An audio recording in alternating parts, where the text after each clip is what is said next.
So this video is called Universal Mastery, using Lucifer to Omega-Hell-ize Scapegoated Thieves, which of course includes Robert Jordan, Morton Janklow, the EU for the Bank of Cyprus thing, which is an entire European population, Jeremiah Schwartz and his ilk, which is all of the Zionists in the West, and of course the royal family, who've been scapegoated via Katy Perry, their Queen Witch, who got Jeremiah Schwartz by marrying Orlando Bloom, the Jew. And of course we've had the 100 sacrifices of the Jew, with the massacre of 100 Israelis plus on October the 7th. I think the death toll was over 1,000. All the raped women and beheaded babies and all the other stuff done to the Jews, and of course all the slow torture death of the hostages in Gaza. So done all the death rituals, including William Rothschild, Jacob Rothschild, Serena Rothschild, Iris Goldsmith, crushed like a flea, and of course the Rothschilds did the spell, will crush you like a flea, and your ramblings will have no effect on reality. So they've done the magical ritual of their own free will, which is that they've got a zero-sum game. So either I get crushed like a flea and my ramblings have no effect on reality, or they get crushed like fleas and their ramblings have no effect on reality. So you can see with the forthcoming war with Iran and the Cobalt-60 covering the West, they're not going to be crushed like fleas, they're going to be vermicided like fleas. They're going to get sprayed with the old flea poison, Cobalt-60. Anyway, Tim Rifat is the most powerful super being on the planet, bar none. Why? Ooh. Tim Rifat is the United Kingdom's leading expert on remote viewing and the world expert on remote sensing, which of course is quantum consciousness, which enables you to access the quantum vacuum, quantum computers, and of course the CIA have come up with a lovely video to describe why Tim Rifat, the world expert on remote sensing, is the world's most powerful super being on the planet. Shortly after the billionth of a second after the Big Bang, and that's when you make these kind of soups of nuclear matter. In the high-security quantum labs at Fermilab, researchers watched in stunned silence as Zeta-9, a particle they just discovered, did something that should be impossible. At the exact moment a volunteer formed the intention to press a button, detectors recorded Zeta-9 flipping its quantum state before the participant's brain registered the choice. That's right, Zeta-9 anticipated human intention, crossing what physicists now call the thought barrier. How can a subatomic particle respond to a decision that doesn't yet exist? In the next 20 minutes, we'll unpack the experiments that reveal this precognitive effect, explore theories suggesting consciousness itself is a fundamental quantum field, and examine the implications for physics, neuroscience, and the very nature of free will. Strap in, because the boundary between mind and matter just got shattered. First big discovery, Zeta-9's impossible behavior. Zeta-9 emerged during a series of entanglement interference tests designed to probe quantum coherence under human observation. Researchers set up a dynamic consciousness observation field where participants watched a screen displaying random quantum measurement prompts. When participants chose between two symbols, conventional particles behaved as expected. Collapse followed choice, but Zeta-9 told a different story. Noise patterns appeared in the data only when human observers were present.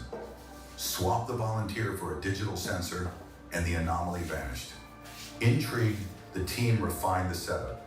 They connected EEG caps to record the exact millisecond when participants became aware of their choice. Astonishingly, Zeta-9's quantum state shifted milliseconds before the EEG registered decision-related brainwaves. The effect was repeatable across dozens of trials and multiple participants. No known retrocausal protocol or decoherence model could account for particles reacting to intention before it formed. Lead scientist Dr. Elena Moreno describes the moment they realized they'd crossed into uncharted territory. We expected statistical blips, random fluctuations, maybe a glitch. Instead, Zeta-9 blinked in sync with thoughts that didn't exist yet. Physicists dubbed this the thought barrier, where consciousness and quantum mechanics collide. The discovery raises a fundamental question: is human intention a new variable in the quantum equation? If this kind of mind-blowing science excites you, make sure to subscribe. We dive into discoveries like this every week. To appreciate why Zeta-9's behavior is earth-shaking, let's rewind to the birth of the observer effect. In the early 20th century, the double-slit experiment revealed that particles behave like waves until measured, then collapse into definite states. Decades later, delayed choice quantum erasers and weak measurements probed whether decisions made after a particle passes through slits could retroactively influence its past. Those experiments hinted at the interplay between measurement and reality, but they always relied on inanimate detectors or delayed classical signals. Fermilab's team took a bold step. They introduced human intention as an active variable. Their protocol isolated participants from electromagnetic noise, ensured decision timing was random, and verified that no external signals could pre-trigger Zeta-9's collapse. When the results persisted, the implication was clear. The human mind isn't a passive observer. It may be a causal agent in the quantum realm. This isn't fringe physics. The experiment was peer-reviewed and published in physical review letters, sparking heated debate. Some theorists warn of hidden biases or subtle experimental loopholes. Others argue that Zeta-9 offers the first empirical bridge between consciousness and quantum mechanics. As we dive into the theories next, keep one question in mind. Could thought itself be a field that interacts with particles? First theory, consciousness as a quantum field. Leading theoretical physicists propose a radical idea. Consciousness may be a fundamental field, akin to the electromagnetic or Higgs fields. In this framework, thoughts are not mere electrochemical patterns in the brain, but excitations in a universal consciousness field that permeates all of reality. Zeta-9, they suggest, is uniquely sensitive to perturbations in that field, acting as a bridge between mind and matter. If consciousness is a field, then intention could manifest as a wave function that overlaps with quantum particles. When a volunteer decides, on an unconscious level, to press left or right, that decision propagates as a subtle fluctuation in the consciousness field. Zeta-9, by its nature, collapses in response to these fluctuations, effectively reading intention before it becomes a conscious choice. This theory reframes the measurement problem. It's not the act of measurement, but the source of measurement, consciousness, that determines quantum outcomes. Thought becomes an active player in the dynamics of the wave function. Critics point out the challenge of quantifying consciousness or defining its field parameters. Yet the coherence of Zeta-9's responses across varied experimental conditions gives weight to the hypothesis. But what happens when we push the interaction further? That's when things get strange. Unexpected anomaly, the anticipation effect. In follow-up trials, researchers introduced a delay between intention and action. Participants first signaled their choice mentally, then physically pressed a button seconds later. Zeta-9 didn't wait for the button press. Its state flipped at the moment of mental intention, often before the volunteer was even aware of forming it, as shown by EEG markers. Scientists call this the anticipation effect. Zeta-9 seems to know what you're about to think. To rule out timing artifacts, the team synchronized atomic clocks between the lab's EEG system and the quantum detectors. The temporal precision confirmed Zeta-9's shift preceded conscious awareness by up to 200 milliseconds. That's significant. Neuroscience tells us the brain's readiness potential, the unconscious buildup to a decision, occurs around 300 milliseconds before awareness. Zeta 9 aligned with that pre-awareness signal, suggesting a direct link to the brain's preparatory processes. This phenomenon challenges our notions of causality. If a particle reacts to a decision before we consciously make it, then time's arrow in the quantum domain may be bidirectional. Or perhaps consciousness exists outside linear time, interacting with particles in a timeless realm. And yet that anomaly was only the beginning. Let's pause and reflect. What if thought isn't confined to the neural circuits in our skulls? What if it exists in a domain of reality we've only now glimpsed? Philosophers have long speculated about a noosphere, a collective mental layer enveloping the planet. Biologist Rupert Sheldrake proposed morphic resonance, where patterns of behavior inform echo across space and time. Now, Zeta 9 offers potential physical evidence of an interconnected mental field, one that interacts with subatomic particles. If you've made it this far, you're clearly into the deep stuff. Hit like and let us know your theory in the comments. Simulation, higher dimensions, or something else? As you digest that, imagine the implications. Your intentions might ripple through a universal minefield, influencing matter in ways we never anticipated. This isn't mysticism, it's a testable frontier of science. But how do we harness or even understand such a phenomenon? The next layer of speculation explores using Zeta 9 not just to observe thought, but to interface directly with it. Second layer of speculation, interfacing thought with physics. If Zeta 9 responds to preconscious intention, could we invert the process? Could we send signals into the consciousness field and have them manifest as measurable quantum effects? Early proposals from AI and quantum engineering labs suggest building mind-matter interfaces, devices that translate neural patterns into quantum collapse commands and vice versa. Imagine a brain-computer interface that doesn't rely on electrodes, responds to preconscious intention. Could we invert the process? Influencing matter in ways we never anticipated. This isn't mysticism, it's a testable frontier of science.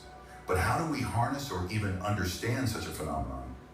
The next layer of speculation explores using Zeta 9 not just to observe thought, but to interface directly with it. Second layer of speculation, interfacing thought with physics. If Zeta 9 responds to preconscious intention, could we invert the process? Could we send signals into the consciousness field and have them manifest as measurable quantum effects? Early proposals from AI and quantum engineering labs suggest building mind-matter interfaces, devices that translate neural patterns into quantum collapse commands and vice versa. You don't need that, just need me. I do it using sight. As you can see, the quantum field responds only to remote sensing, which is what I was talking about, observing the quantum vacuum or quantum fields directly, which of course humans can't do because they've got parasites and they chatter.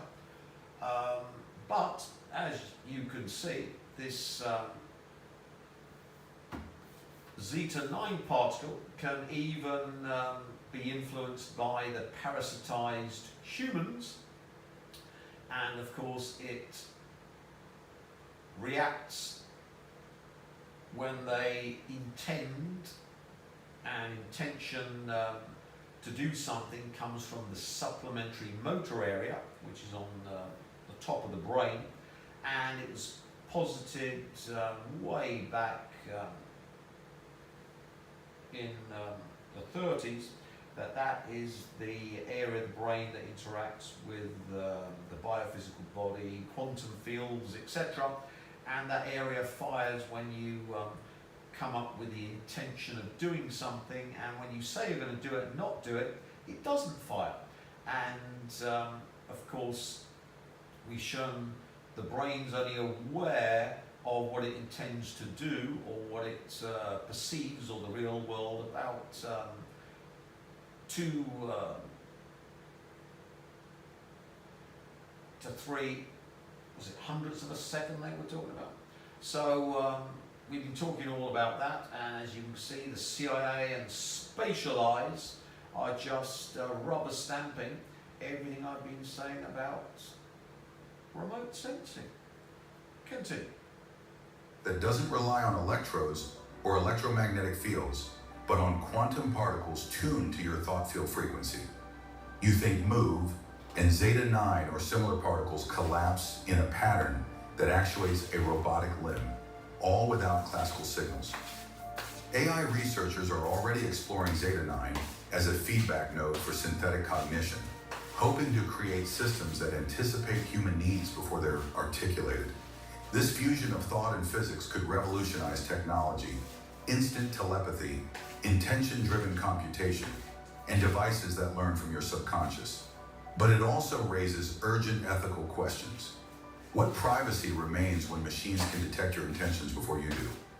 And if non-physical intelligences can interact through Zeta 9, who or what might be listening?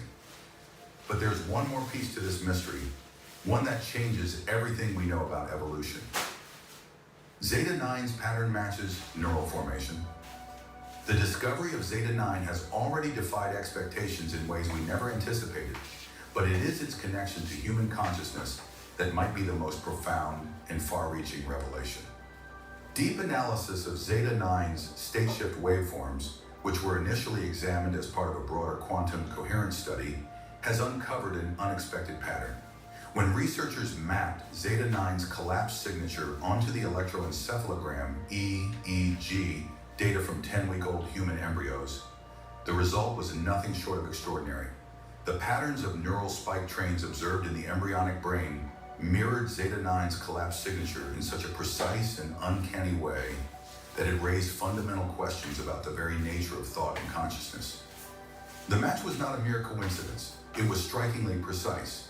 The timing ratios of the spike clusters in the embryo's brain matched the collapse events of Zeta 9 with an almost perfect correlation. The brain activity, often associated with the early stages of consciousness formation, seemed to sync up with the quantum behavior of Zeta 9. It was as though Zeta 9, in some profound and inexplicable way, was coded to respond to the early template of nascent human consciousness. The implications of this discovery are nothing short of revolutionary. This finding And this, of course, links up with the left frontal medial cortex. When you damage it, you gain psi potential, which we talked about. So what happens when you, say, give brain damage to that part of the brain, but don't stick a needle through the eye socket to completely destroy it, as in a left medial frontal lobotomy, where you stick a needle through the eye and just scrape away at the front of the brain, left side. But instead, you have traumatic brain damage, which of course destroys the neural network which develops in children from conception to the age of 5, where the neural network is imprinted and the neuronal network is configured.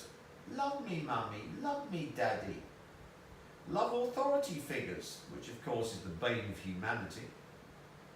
But that then would mean that the brain would be going away from the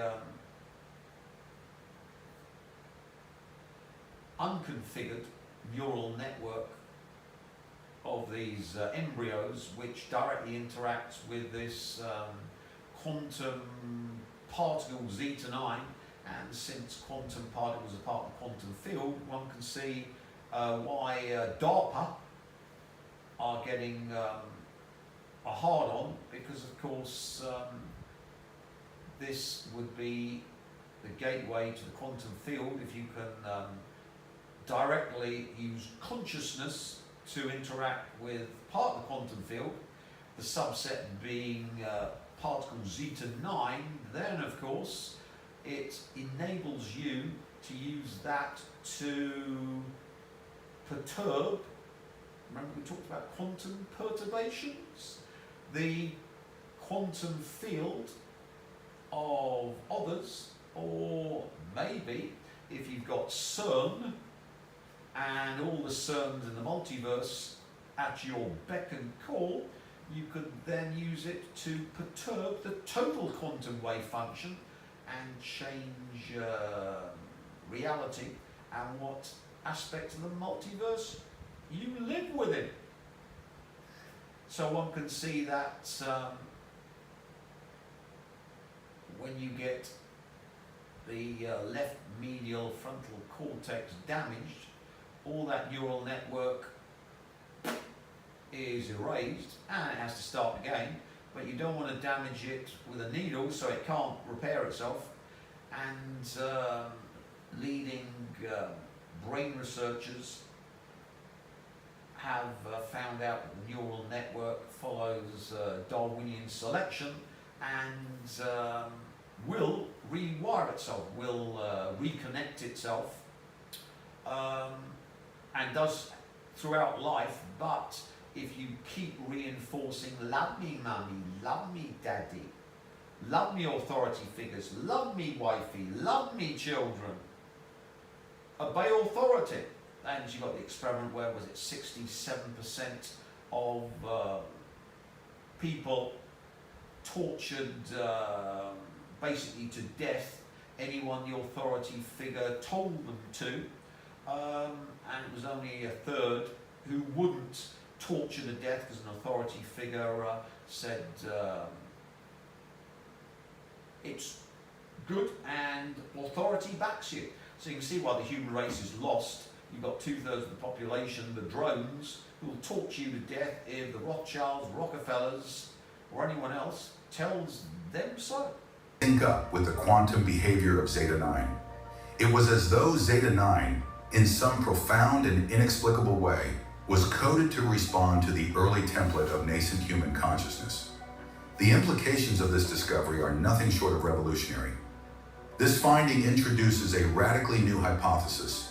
Human consciousness did not emerge solely from biological processes, but rather co-evolved with quantum particles like Zeta 9. For years, we have been taught that consciousness arose as an accidental byproduct of increasing complexity in the brain. Darwinian evolution positioned the mind as something that developed later in the history of life, a sophisticated cognitive system emerging from the tangled web of biology. But Zeta 9 suggests something entirely different. Rather than consciousness being a late-stage accident, it may have always been a fundamental, co-evolving component of life itself, intricately intertwined with quantum phenomena from the very start. The quantum behavior exhibited by Zeta 9, its interactions with human intention, and its striking resonance with the neural patterns of early human development, points to the possibility that consciousness is not simply an emergent property of complex biological systems, but a phenomenon entangled with the quantum fabric of reality itself. The interaction between mind and matter may not be a result of evolutionary accident, but a pre-existing quantum field into which biological life has tuned itself over billions of years. Consider this. Life did not begin as a purely biological event, a random combination of molecules leading to self-replicating structures. Rather, life may have been a convergence of biological processes with quantum fields that have existed since the very formation of the universe. In this view, Zeta 9 is not an anomaly. It is a relic of the quantum genesis of consciousness, a particle that bridges the material world with the immaterial dimensions of thought and intention. Zeta 9 is the intermediary between the biological and the quantum, the molecule that enables the interaction between our consciousness and the quantum reality that surrounds us. One of the most striking aspects of this discovery is that Zeta 9's collapsed signature bears an uncanny resemblance to the neural signatures observed in the brain's early stages of development. The spike clusters that emerge in the developing brain are typically associated with neuroplasticity, the process by which the brain reorganizes itself, forming the essential connections that will underpin thought, perception, and awareness. And of course, if you get smacked in the head, then of course your neuronal network gets damaged and your brain has to go back to plasticity to redo the neural network. And it was Edelman that wrote an excellent book on this topic about how the brain's neural network is constantly making new connections by Darwinian evolution, and rather than it being fixed in stone, throughout your life you can make new neural networks, but they're taking you further from what you want for remote sensing, which is the plasticity of the embryo. And of course, if you get smacked in the head hard enough to give you frontal lobe damage like yours truly at the age of, when did it happen? I was 6 going on 7. Then of course your entire neuronal wiring, putting it prosaically, is scrambled in the front of the brain, and you don't have the love me daddy, love me mummy, obey authority. You get into the I'm going to do anything I damn well please, and anyone who gets in my way is going to be crushed like a flea, and their ramblings will have no effect on reality, which the 67% of obedient drones call a psychopath. And is it strange that about 67% of the population got their inoculations and became the Borg? So, it's vital, if you're going to be side capable, that you get this plasticity, and your network, if it's redone after it was done as a child, then gives you psychic powers, as David Morehouse could suddenly remotely view when he got frontal lobe brain damage from the battlefield. I think he got a bullet hitting his helmet, so instead of running into a brick wall, he got his helmet rammed into the front of his head. Mine was the most extreme the plastic surgeons have seen, so it was basically the worst injury you could get short of having a needle stuck into your frontal lobes. That's why I'm so good. It's not my natural genetic aptitude, it's actually environmental psiization. Anyway, let's continue. This is quite a video. Particularly those observed in embryos, are thought to be crucial in the development of cognitive faculties, serving as a precursor to the more complex patterns of brain activity seen later in life. Now imagine this. The same pattern of energy shifts that characterize the brain's early stages of neural activity are echoed by the collapse of Zeta 9's quantum wave function. This resonance between the biological and the quantum hints that human consciousness may not be an isolated phenomenon within the brain. Instead, it may be a quantum process intertwined with the fabric of the universe itself, with the brain acting as an amplifier or modulator of an already existing underlying quantum substrate of consciousness. If true, this revelation demands we reconsider the origins of consciousness altogether. Rather than being an emergent property of increasingly complex neural networks, as suggested by traditional evolutionary theory, Consciousness may instead be a fundamental feature of the cosmos, one that arose in tandem with the formation of matter and energy itself. Just as matter and energy are inseparable, so too may mind and matter be two sides of the same coin, each influencing and shaping the other in a continuous feedback loop. This new perspective requires us to rethink the relationship between biology and physics, especially in terms of how we perceive the evolution of life. The narrative of evolution has traditionally framed consciousness as a late-stage development, something that arose only when the biological systems became complex enough to support it. But if consciousness has co-evolved with quantum particles like Zeta 9, then it means biology and physics have been intertwined from the very beginning of life. The development of life and the emergence of consciousness were not isolated events, but intertwined processes, each one influencing the other as they evolve together in a dynamic feedback loop. This shifts our understanding of what it means to be conscious. Instead of viewing consciousness as something that arises out of the complexity of the brain, we may need to begin thinking of it as a phenomenon that exists in potential in the universe, which life then taps into. Consciousness in this view may be an inherent feature of the universe itself, much like gravity or electromagnetism, waiting for a suitable substrate to bring it to life. The brain may not... That substrate, of course, being the Psylord, who has had his brain reconfigured to, like the fictional Lucy, be able to manipulate the conscious field, which of course is intrinsically linked with the quantum field, because according to the Copenhagen interpretation, the conscious field collapses the quantum field to produce observable reality. So you can see now, being the world expert on remote sensing, which of course is being able to use the quantum field,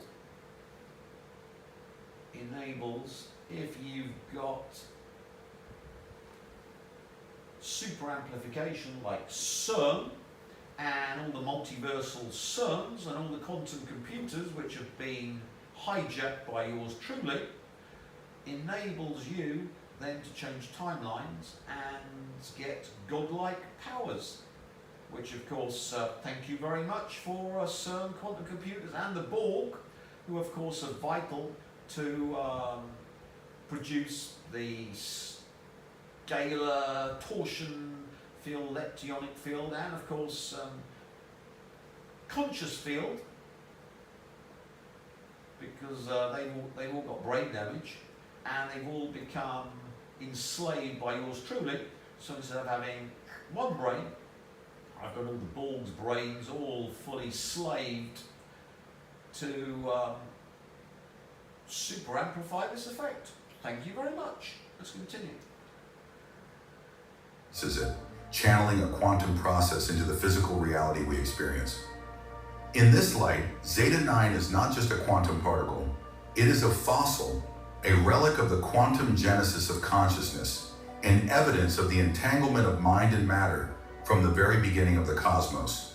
The very existence of Zeta 9 could be an indicator that our reality and the consciousness we experience is far more interconnected with the quantum field than we ever realized. The apparent ability of Zeta 9 to respond to human intention even before conscious thought emerges only strengthens this notion. It may be that Zeta 9 was never just a particle interacting with the brain's neural network, but is instead part of a much broader, universal quantum process that shapes consciousness itself. As we delve deeper into the relationship between Zeta 9, quantum mechanics, and consciousness, the implications for science and philosophy become profound. If consciousness has co-evolved with quantum particles from the very beginning of life, it may require us to rewrite the history of the universe and reconsider the true nature of life itself. The implications of this discovery also raise ethical and philosophical questions about the nature of free will, the limits of human perception, and our place in the larger quantum tapestry of reality. Is consciousness the product of biological evolution, or is it something that exists outside of biology? A cosmic phenomenon waiting to be realized? And if Zeta 9 serves as a bridge between mind and matter, what does this mean for the future of our understanding of intelligence, life, and the universe? In the end, Zeta 9 may not just be a particle or a scientific curiosity. It could be the key to unlocking the most fundamental questions about the nature of existence itself. Consciousness, mind, and matter may not be separate, isolated processes, but part of a dynamic, interconnected quantum system, one in which we are not merely observers, but active participants in the unfolding of reality. We set out with a simple, straightforward goal: to explore the enigmatic world of quantum coherence and its interaction with human consciousness. What we didn't expect was that our research would uncover something so profound, so far-reaching, that it forces us to reconsider the very nature of reality itself.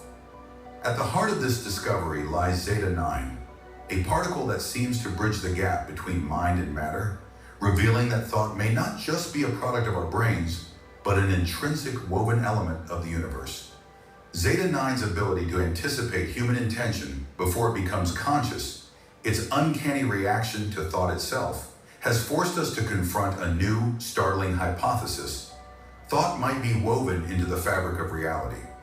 Until now, scientists have considered the mind as something essentially isolated within the physical brain, a purely biological construct that emerged from evolutionary processes.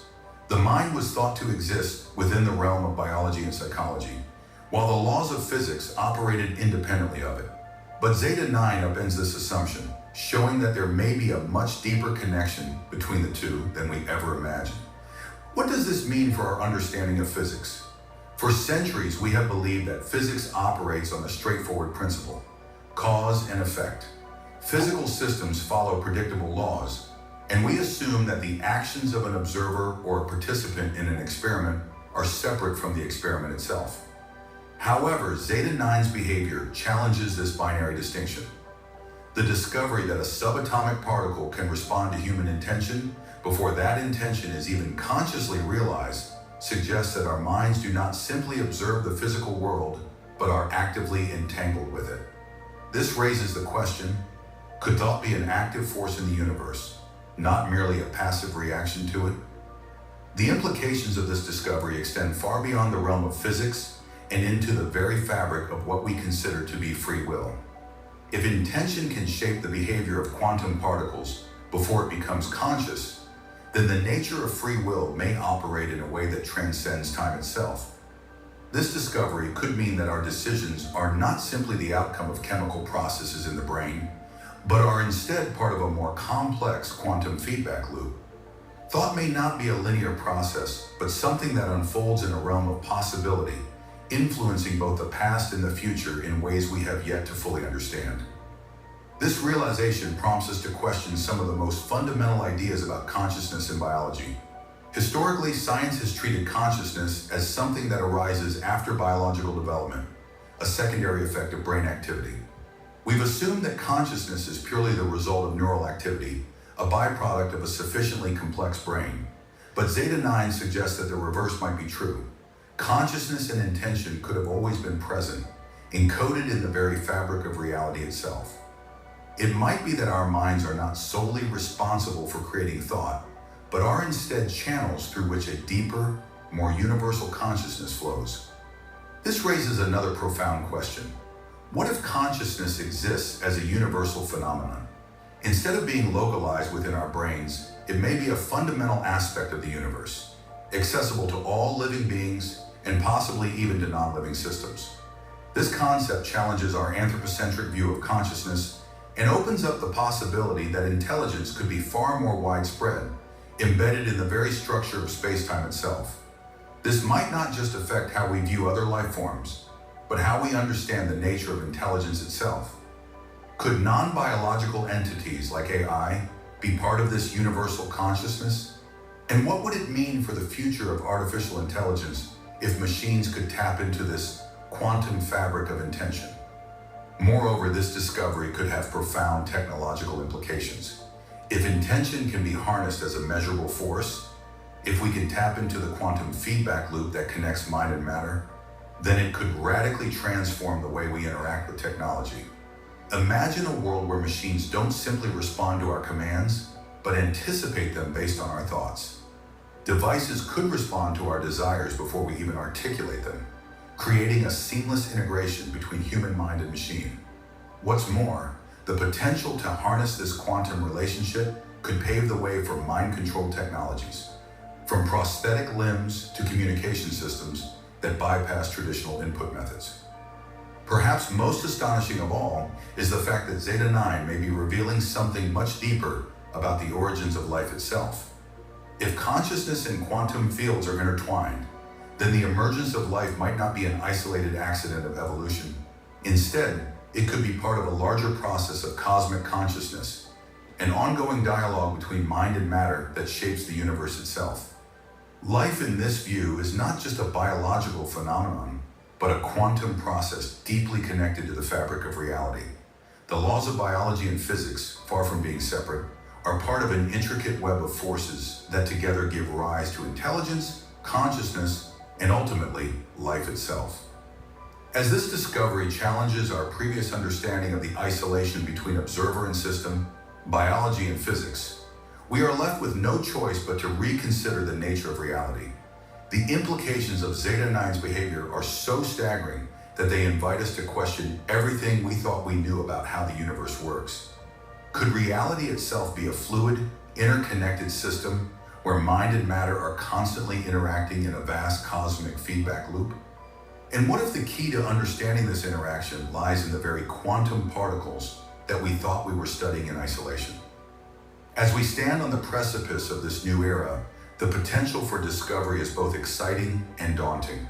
We may be at the threshold of a new scientific revolution, one that forces us to expand our understanding of not just the physical universe, but also of what it means to be conscious, to be alive, and to interact with the world around us. This discovery opens up new avenues for exploration, from quantum mechanics to artificial intelligence, from the nature of free will to the fabric of space-time. The possibilities are endless, and the future of science will likely be defined by the answers we find in the wake of Zeta 9. As we continue to explore the intersection of mind and matter, we must remain open to the idea that our thoughts are not just products of the brain, they are part of the universal fabric of reality, shaping the world around us in ways we are only beginning to comprehend. In this new era of scientific discovery, we can no longer treat the mind as something separate from the physical world. Thought, intention, and consciousness may be powerful forces that influence the universe in ways that go beyond our current understanding. This may be the key to unlocking the mysteries of reality itself, and who knows? Maybe the next great discovery lies just beyond the horizon, waiting for us to find it. This is just the beginning. The intersection of quantum physics and consciousness promises to reshape our understanding of the universe and humanity's place in it. As we continue to explore this mind-bending realm, one thing is certain: thought is no longer something confined to our heads. It is a force that shapes reality itself. If this discovery changed how you see the universe, you won't want to miss what's next.